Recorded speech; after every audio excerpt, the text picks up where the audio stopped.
7 വർഷത്തെ ഗവേഷണ ഫലമാണ് കേരള സ്റ്റോറി സിനിമ എന്ന സംവിധായകൻ സുദീപ് തോസൻ. തീവ്രവാദത്തെപ്പറ്റി പറഞ്ഞാൽ അത് ഇസ്ലാമോഫോബിയോ അല്ല. സിനിമാ ചിത്രീകരണം വെല്ലുവിളിയായിരുന്നു. ഷൂട്ടിങ്ങിനിടെ സിനിമാ സംഘത്തിന് നേരെ അക്രമമുണ്ടായി. രാത്രി കണ്ണൂരിലെ ഹോട്ടലിൽ നിന്ന് ഒഴിപ്പിക്കുന്ന സംഭവം പോലുമുണ്ടായി. ചിത്രത്തിലെ ഓരോ സീനും വാസ്തവമാണെന്നും സുദീപ് തോസൻ ന്യൂസ് 18നോട് പറഞ്ഞു. Went to villages, it was very difficult. Even our hotel room the hotel we were in Kannur, it's been attacked, and in the middle of the night we are asked to leave the place within a couple of hours. So we ran away from the hotel. After walking almost 3.5 kilometers, we crossed the border of Kannur, and the police from the bordering district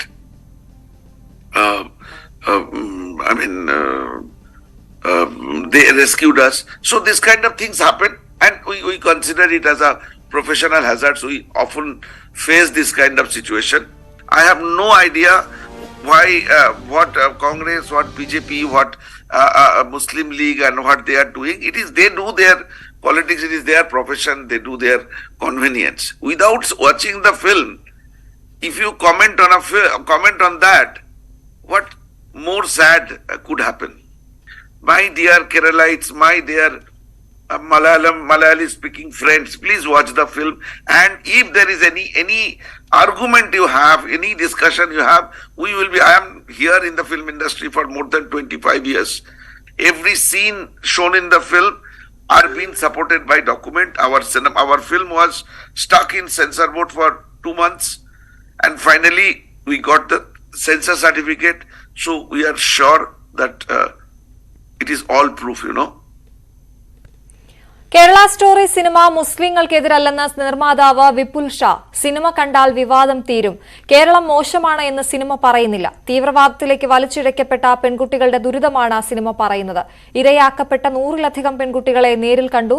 ചിത്രത്തിൽ അഭിനയിക്കാൻ പലരും തയ്യാറായില്ല. VS അച്യുതാനന്ദന്റെ പ്രതികരണം cinema നിർമ്മിക്കാൻ പ്രചോദനമായെന്നും ചിത്രത്തിന്റെ നിർമ്മാതാവ് Vipul Shah news 18നോട് പറഞ്ഞു. But I can assure them that the film is not against Muslims. The film is not against any religion. The film is against terrorism. And after watching this film, they will not find it objectionable at all. We met so many girls who were the victims of manipulative conversion. We have testimonies of all those girls on video. So the film is not just, the film is about these 3 girls, but to write the story of these 3 girls, we must have met more than 100 girls. Since this statement was made by the Honorable Chief Minister of the state, that was one of the very important factor when we were doing our research. Of course, that has nothing to do with the film. But if a Chief Minister of the state is saying something so openly and loudly, that automatically becomes a very, very important point. We can't ignore it. So that that in a way triggered us to kind of work on this film. വിവാദത്തിന് പിന്നാലെ Kerala story സിനിമയുടെ YouTube teaser വിവരണത്തിൽ തിരുത്ത്. കേരളത്തിലെ 32,000 സ്ത്രീകളുടെ കഥ എന്ന description 3 പെൺകുട്ടികളുടെ കഥ എന്നാക്കിയാണ് മാറ്റിയത്. കേരളത്തിൽ നിന്ന് 32,000 സ്ത്രീകൾ IS-ൽ ചേർന്നു എന്നർത്ഥം വരുന്ന വിധത്തിലുള്ള പരാമർശം വലിയ വിമർശനത്തിനാണ് വഴിവെച്ചത്. സുപ്രീംകോടതിയിൽ സിനിമയ്ക്കെതിരെ ഹർജിയും ഫയൽ ചെയ്തിരുന്നു. ഇതിന് പിന്നാലെയാണ് തിരുത്തൽ. ദ കേരള സ്റ്റോറി സിനിമ ജനങ്ങളാണ് ബഹിഷ്കരിക്കേണ്ടതെന്ന് മന്ത്രി സജി ചെറിയാൻ. നിയമ നടപടി രണ്ടാമത്തെ കാര്യമാണെന്നും അത് സർക്കാർ ആലോചിക്കുന്നുണ്ടെന്നും അദ്ദേഹം പറഞ്ഞു. ജനങ്ങളാണ് ഇത് നിരോധിക്കേണ്ടത്.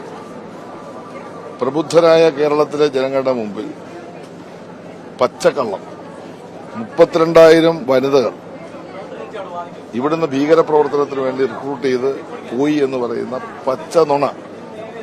ആ പച്ച നുണ പറയുന്നതിന് ഒരു അർത്ഥമുണ്ട്, ഒരു രാഷ്ട്രീയമുണ്ട്. എന്താണെന്ന് ചോദിച്ചാൽ കേരളത്തെ കലാപകലുഷിതമാക്കുക എന്ന സംഘപരിവാറിന്റെ അജണ്ടയാണ്. അതിന് അടുത്ത വരാൻ പോകുന്ന തെരഞ്ഞെടുപ്പ് ലക്ഷ്യം വെച്ചുകൊണ്ട് തന്നെയാണ്. അതുകൊണ്ടാണ് പണം മുടക്കി കേരളത്തിലെ മനുഷ്യന്റെ ഐക്യവും യോജിപ്പും തകർക്കുന്ന രൂപത്തിലുള്ള കള്ളം പറയുന്ന ഒരു സിനിമ അത് കേരളത്തിൽ അവതരിപ്പിച്ചു കഴിഞ്ഞാൽ അതിന്റെ നിയമപരമായ കാര്യങ്ങൾ രണ്ടാം നിൽക്കട്ടെ.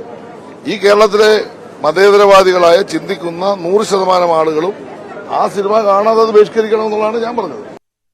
സർക്കാരുമായി ബന്ധമില്ലാത്തതിനാൽ കക്കുകളി നാടകം വിലക്കാനാകില്ലെന്ന് മന്ത്രി സജി ചെറിയാൻ. എന്നാൽ മതവികാരം വ്രണപ്പെടുത്തുന്ന സൃഷ്ടികൾ അംഗീകരിക്കാൻ ആകില്ല എന്നാണ് സർക്കാർ നിലപാട്.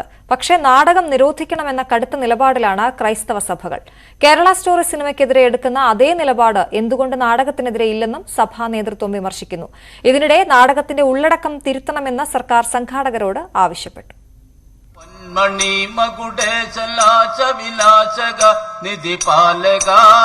കക്കുകളി വിവാദത്തിൽ കരുതലോടെയാണ് സർക്കാർ നീക്കം. വിമർശനമുയർന്ന ഉള്ളടക്കം അംഗീകരിക്കുന്നില്ലെങ്കിലും നാടകം വിലക്കാനാവില്ലെന്നാണ് സർക്കാർ വിശദീകരണം. മന്ത്രിയുടെ വാക്കുകൾ ഇങ്ങനെ: വിലക്കണ്ട ഞങ്ങൾക്ക് തന്നെ വിലക്കാൻ പറ്റുന്നു. ഇതെല്ലാം പൗരസ്വാതന്ത്ര്യമല്ലേ, നിയമം നിൽക്കുകയല്ലേ, വിലക്കല്ലല്ലോ. ഇത് മാന്യതയുടെ പ്രശ്നമല്ലേ. ഇതൊന്നും ആവശ്യമില്ലാത്തതാണെങ്കിൽ ജനങ്ങൾ അങ്ങ് ബഹിഷ്കരിച്ചേക്കണം, പ്രശ്നം തീർന്നു. പക്ഷേ നാടകത്തിന്റെ ഉള്ളടക്കത്തിൽ മാറ്റമുണ്ടാവണമെന്ന നിലപാടിലാണ് സർക്കാർ. മതവികാരം വ്രണപ്പെടുത്തുന്ന ഭാഗങ്ങൾ അംഗീകരിക്കില്ല. മതമേലധ്യക്ഷന്മാരുടെ പരാതി സർക്കാരിന് ലഭിച്ചിട്ടുണ്ടെന്നും നാടകം പരിശോധിച്ച് തിരുത്താൻ നിർദ്ദേശം നൽകിയെന്നും മന്ത്രി. ഏതെങ്കിലും ഒരു സമുദായത്തിന്റെ മതവികാരത്തെ വ്രണപ്പെടുത്തുന്ന ഏത് കക്കുകളിയാണെങ്കിലും ഏത് കൊക്കുകളിയാണെങ്കിലും സംസ്ഥാന ഗവൺമെന്റ് അംഗീകരിക്കുന്നില്ല. ഇവിടെ ഇങ്ങനെയുള്ള നാടകം കൊണ്ട് അവതരിപ്പിച്ച് ആരെ സംരക്ഷിക്കാനാണ്? കേരളത്തിൽ പലയിടത്ത് ഈ നാടകം നടത്തിയായിട്ടുള്ള പരാതി എന്നെ ശ്രദ്ധപ്പെട്ടു. ബന്ധപ്പെട്ടവരെ ഞാൻ വിളിച്ചു പറഞ്ഞു, ഇത് ശരിയായ കാര്യമല്ല. എന്നാൽ നാടകം നിരോധിക്കണമെന്ന ആവശ്യത്തിൽ ഉറച്ചു നിൽക്കുകയാണ് ക്രൈസ്തവ സഭ. കക്കുകളി എന്ന നാടകത്തിന്റെ പ്രദർശനം അത് കേരളത്തിൽ നിരോധിക്കണം എന്ന് കേരള കത്തോലിക്ക മെത്രാൻ സമിതിക്ക് വേണ്ടി സർക്കാരിനോട് ആവശ്യപ്പെട്ടിട്ടുണ്ട്. ഈ വിഷയത്തിൽ സർക്കാരും രാഷ്ട്രീയ പാർട്ടികളും അവരുടെ നിലപാടുകൾ വ്യക്തമാക്കണമെന്നും സൂചിപ്പിച്ചിട്ടുണ്ട്.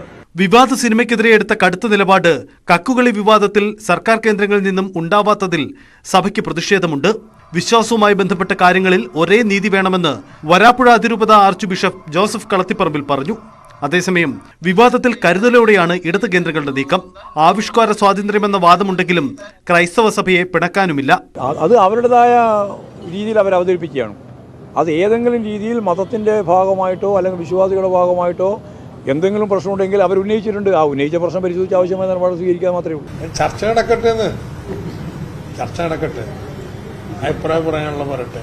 എന്നാൽ നാടകം നിരോധിക്കണമെന്ന ആവശ്യത്തിൽ കടുത്ത നിലപാടിലാണ് കോൺഗ്രസ്.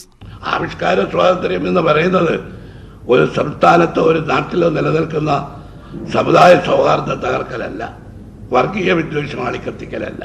CPM മുൻകൈയെടുത്ത് പലയിടങ്ങളിലും കക്കുകളി നാടകം അവതരിപ്പിച്ചതിനെതിരെയും കോൺഗ്രസ് വിമർശനം ശക്തമാക്കിയിട്ടുണ്ട്.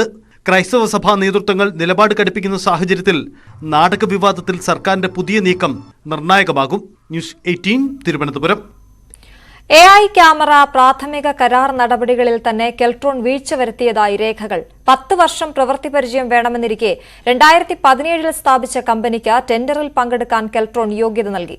2 രേഖകൾ കൂടി മുൻ പ്രതിപക്ഷ നേതാവ് രമേശ് ചെന്നിത്തല പുറത്തുവിട്ടു. ക്ലിഫ് ഹൌസുമായും സർക്കാരുമായും ബന്ധമുള്ള തട്ടിക്കൂട്ട് കമ്പനികളാണ് അഴിമതിക്ക് പിന്നിലെന്നും രമേശ് ചെന്നിത്തല ആരോപിച്ചു. Tender evaluation pre qualification bid രേഖകൾ കഴിഞ്ഞ ദിവസം കെൽട്രോൺ പുറത്തുവിട്ടിരുന്നു. ടെൻഡറിൽ പങ്കെടുക്കാൻ സുപ്രധാന യോഗ്യതകളിൽ ഒന്ന് 10 വർഷത്തെ പ്രവൃത്തി പരിചയമാണ്. എന്നാൽ 2020 4 വർഷത്തിൽ താഴെ മാത്രം പ്രവൃത്തി പരിചയമുണ്ടായിരുന്ന അക്ഷര ഇന്ത്യ എന്ന കമ്പനിക്ക് കെൽട്രോൺ ടെൻഡറിൽ പങ്കെടുക്കാൻ യോഗ്യത നൽകി.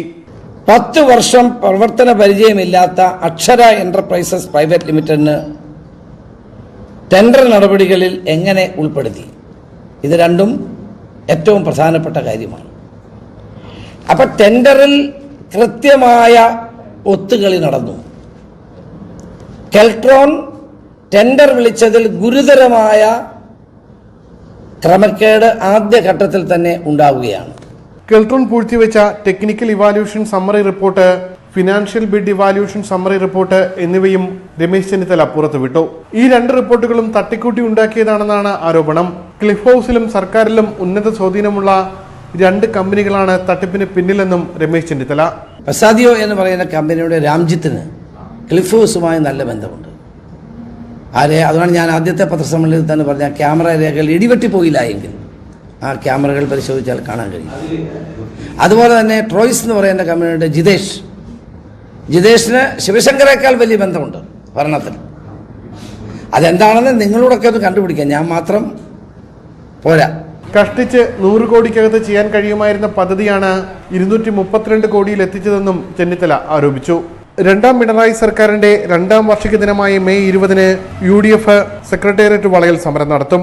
പക്ഷെ ഇതുപോലൊരു നശിച്ച ഭരണം കേരളത്തിലെ ജനങ്ങൾ ഇതുവരെ കണ്ടിട്ടില്ല. അങ്ങനെയുള്ള ഈ സർക്കാരിന്റെ ഈ തരത്തിലുള്ള ഈ രണ്ടാം വാർഷികം അത് ശരിക്കും ഈ പറഞ്ഞ കാര്യങ്ങൾ ഞങ്ങൾ കുറ്റപത്രം ജനങ്ങളുടെ മുമ്പിൽ സമർപ്പിച്ചുകൊണ്ട് ഈ സർക്കാരിനെതിരായിട്ടുള്ള ജനങ്ങളുടെ പ്രതിഷേധം മെയ് 20-ാം തീയതി നടത്താൻ തീരുമാനിച്ചിരിക്കണം. AI ക്യാമറ അഴിമതിയിൽ ജുഡീഷ്യൽ അന്വേഷണം വേണമെന്ന് പ്രതിപക്ഷം ആവർത്തിച്ചു.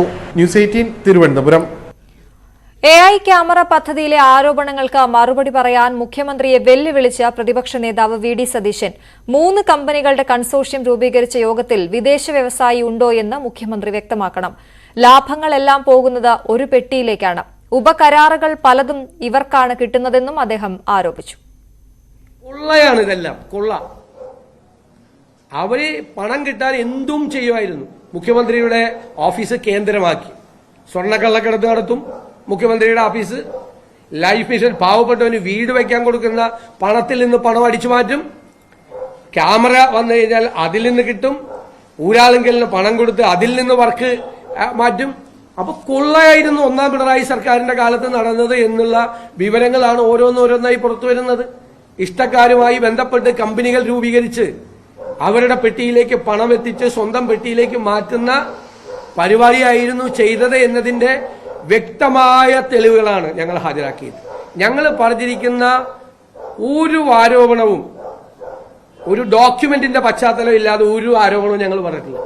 ഞങ്ങൾ പറഞ്ഞിരിക്കുന്ന ആരോപണങ്ങളെല്ലാം ഡോക്യുമെന്റുകളുടെ രേഖകളുടെ പശ്ചാത്തലത്തിൽ പറഞ്ഞിരിക്കുന്ന ആരോപണങ്ങളാണ്. അതിന് മുഖ്യമന്ത്രി മറുപടി പറഞ്ഞേ മതിയാവും. എവിടെ പോയി മുഖ്യമന്ത്രിയുടെ 6 മണിയുടെ പത്രസമ്മേളനം? ഇതിപ്പോ എന്താ ആകാശവാണിയാണ്? ഞാൻ നേരത്തെ ഒരിക്കൽ പറഞ്ഞു ആകാശവാണിയാണ്. അങ്ങോട്ട് പറയും. സന്ദീപാനന്ദഗിരിയുടെ ആശ്രമം കത്തിക്കൽ കേസിൽ കൂടുതൽ അറസ്റ്റിലേക്ക് കടന്ന ക്രൈംബ്രാഞ്ച് സംഘം തിരുവനന്തപുരത്തെ BJP കൌൺസിലർ VG ഗിരികുമാറിനെയും ആക്രമണത്തിൽ നേരിട്ട് പങ്കെടുത്ത RSS പ്രവർത്തകൻ ശബരിയെയുമാണ് അറസ്റ്റ് ചെയ്തത്. ആക്രമണം ആസൂത്രണം ചെയ്തത് VG ഗിരികുമാറിന്റെ നേതൃത്വത്തിൽ എന്നാണ് ക്രൈംബ്രാഞ്ച് കണ്ടെത്തൽ.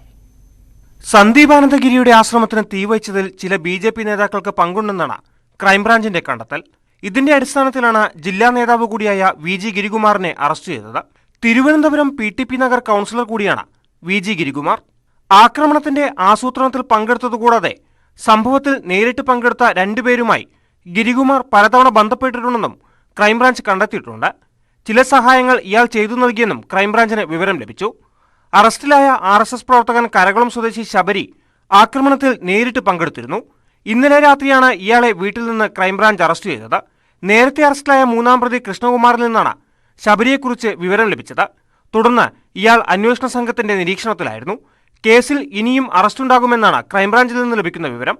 തീവെപ്പ് സംഘത്തിലുണ്ടായിരുന്നുവെന്ന് കരുതുന്ന കുണ്ടമൺകടവ് സ്വദേശി പ്രകാശ് നേരത്തെ ആത്മഹത്യ ചെയ്തിരുന്നു. സദാചാര പ്രശ്നത്തിന്റെ പേരിലായിരുന്നു ആത്മഹത്യ. ആത്മഹത്യയ്ക്ക് പിന്നാലെ പ്രകാശിന്റെ സഹോദരൻ പ്രശാന്ത് ആശ്രമം കത്തിക്കൽ സംഭവത്തിൽ BJPയെ പ്രതിസന്ധിയിലാക്കി വെളിപ്പെടുത്തൽ നടത്തിയിരുന്നെങ്കിലും പിന്നീട് കോടതിയിൽ മൊഴിമാറ്റിയിരുന്നു. ന്യൂസ് 18 തിരുവനന്തപുരം.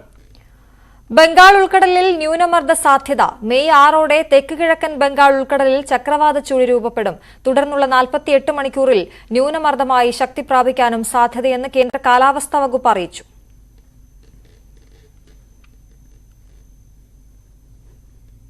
NCP അധ്യക്ഷ സ്ഥാനം ശരത് പവാർ ഒഴിഞ്ഞു. മുംബൈയിൽ ആത്മകഥയുടെ 2ാം പതിപ്പിന്റെ പ്രകാശന ചടങ്ങിലാണ് അപ്രതീക്ഷിത പ്രഖ്യാപനം. എന്നാൽ സജീവ രാഷ്ട്രീയം വിടില്ലെന്നും പൊതുപരിപാടികളിലും യോഗങ്ങളിലും തുടരുമെന്നും പവാർ അറിയിച്ചു. പുതിയ അധ്യക്ഷനെ സുപ്രിയ സുലെ, അജിത് പവാർ, പ്രഫുൽ പട്ടേൽ, ജയന്ത് പാട്ടീൽ, അനിൽ ദേശ്മുഖ് തുടങ്ങിയ മുതിർന്ന നേതാക്കളടങ്ങിയ സമിതി തീരുമാനിക്കും.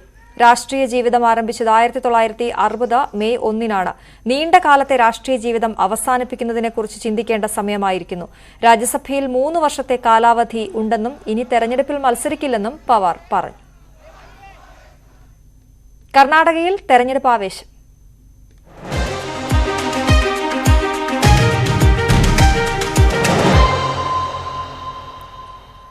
കർണാടകയിൽ സംവരണ പരിധി ഉയർത്തുമെന്ന കോൺഗ്രസ് പ്രകടന പത്രിക. പട്ടികജാതി സംവരണം 15% നിന്ന് 17 പട്ടികവർഗ സംവരണം 3% നിന്ന് 7 ബിജെപി സർക്കാർ റദ്ദാക്കിയ 4% മുസ്ലിം സംവരണം പുനഃസ്ഥാപിക്കും. ലിംഗായത്ത് വൊക്കലിംഗ സമുദായങ്ങളുടെ സംവരണം ഉയർത്തുമെന്നും പ്രകടന പത്രിക വാഗ്ദാനം ചെയ്യുന്നു. സമൂഹത്തിൽ വിദ്വേഷം പടർത്തുന്ന സംഘടനകളെ നിരോധിക്കും എന്നാണ് മറ്റൊരു വാഗ്ദാനം. കർഷകർക്ക് 10 ലക്ഷം രൂപ വരെ പലിശരഹിത വായ്പ അനുവദിക്കുമെന്നും പ്രകടന പത്രികയിൽ ഉണ്ട്. എല്ലാ വീടുകൾക്കും 200 യൂണിറ്റ് സൗജന്യ വൈദ്യുതി, 10 കിലോ സൗജന്യ അരി, ഓരോ കുടുംബത്തിലെയും സ്ത്രീക്ക് പ്രതിമാസം 2000 രൂപ, സ്ത്രീകൾക്ക് സൗജന്യ ബസ് പാസ് തുടങ്ങിയ അടുത്തിടെ പ്രഖ്യാപിച്ച വാഗ്ദാനങ്ങളും പ്രകടന പത്രികയിൽ ഇടം പിടിച്ചിട്ടുണ്ട്. കോട്ടയം കടുത്തുരുത്തിയിൽ സൈബർ ആക്രമണത്തെ തുടർന്ന് യുവതി ആത്മഹത്യ ചെയ്ത സംഭവത്തിൽ പ്രതി അരുൺ കോയമ്പത്തൂരിൽ ഒളിവിലെന്ന് സൂചന. അരുൺ ഫേസ്ബുക്ക് പോസ്റ്റ് ഇട്ടത് കോയമ്പത്തൂരിൽ നിന്നാണെന്ന് അന്വേഷണ സംഘത്തിന് ലഭിച്ചിരിക്കുന്ന വിവരം. ഒരു പെൺകുട്ടിക്കും ഈ സ്ഥിതി ഉണ്ടാകരുതെന്ന് ആതിരയുടെ സഹോദരി ഭർത്താവ് ആശിഷ് ദാസ് IAS പറഞ്ഞു. മറ്റൊരു വിവാഹാലോചന വന്നതാണ് പ്രകോപനത്തിന് കാരണം. ആസൂത്രിതമായാണ് സഹോദരിക്കെതിരെ ഇയാൾ സൈബർ അധിക്ഷേപം നടത്തിയതെന്നും ആശിഷ് ദാസ് പറഞ്ഞു. മറ്റു ചില വാർത്തകൾ ചുരുക്കത്തിൽ. മതമൈത്രിയെ ബാധിക്കുന്ന ഏത് കാര്യവും അവസാനിപ്പിക്കണമെന്ന് ജോസ് കെ മാണി. കക്കുകളി നാടകത്തിലും കേരള സ്റ്റോറി സിനിമയുടെ കാര്യത്തിലും ഇതാണ് നിലപാടെന്നും ജോസ്. മുഖ്യമന്ത്രിക്ക് നേരെ ഗുരുതര ആരോപണവുമായി ശോഭാ സുരേന്ദ്രൻ. AI ക്യാമറ ഇടപാടിൽ മുഖ്യമന്ത്രിയുടെ മകന്റെ ഭാര്യാപിതാവിന് ബന്ധമെന്ന് ശോഭാ സുരേന്ദ്രൻ. എറണാകുളം അങ്കമാലി അതിരൂപത വിഭജിക്കാനുള്ള നീക്കം അനുവദിക്കില്ലെന്ന് വൈദികർ. അതിരൂപത വിഭജനം കൊണ്ട് സഭയിലെ പ്രശ്നങ്ങൾക്ക് പരിഹാരമാകില്ലെന്ന് ഫാദർ കുര്യാക്കോസ് മുണ്ടാട്. തിഹാർ ജയിലിൽ ഗുണ്ടാ നേതാവിനെ ആക്രമിച്ച് കൊലപ്പെടുത്തി. രോഹിണി കോടതിയിലെ വെടിവയ്പ് കേസ് പ്രതിയായ തില്ലു താജ്പുരിയാണ് കൊല്ലപ്പെട്ടത്. ബാർക്കോഴ കേസിലെ CBI നീക്കത്തിൽ പ്രതികരണവുമായി ജോസ് കെ മാണി. ബാർക്കോഴ കേസിൽ വസ്തുതയില്ല എന്ന് വ്യക്തമായെന്നും Jose K Mani.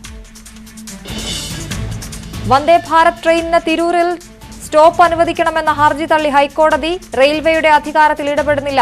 Justice Bechu Kurian, justice C Jayachandran ഉൾപ്പെട്ട ഡിവിഷൻ ബെഞ്ചാണ് ഹർജി തള്ളിയത്. ഇനി ഇന്നത്തെ സ്വർണം, വെള്ളി, പ്ലാറ്റിനം നിരക്കുകൾ. സ്വർണം ഗ്രാമിന് 5560 രൂപ, പവന് 44,480 രൂപ, വെള്ളി ഗ്രാമിന് 81 രൂപ, കിലോയ്ക്ക് 81,000 രൂപ, പ്ലാറ്റിനം ഗ്രാമിന് 3815 രൂപ, ഔൺസിന് 1,18,660 രൂപ.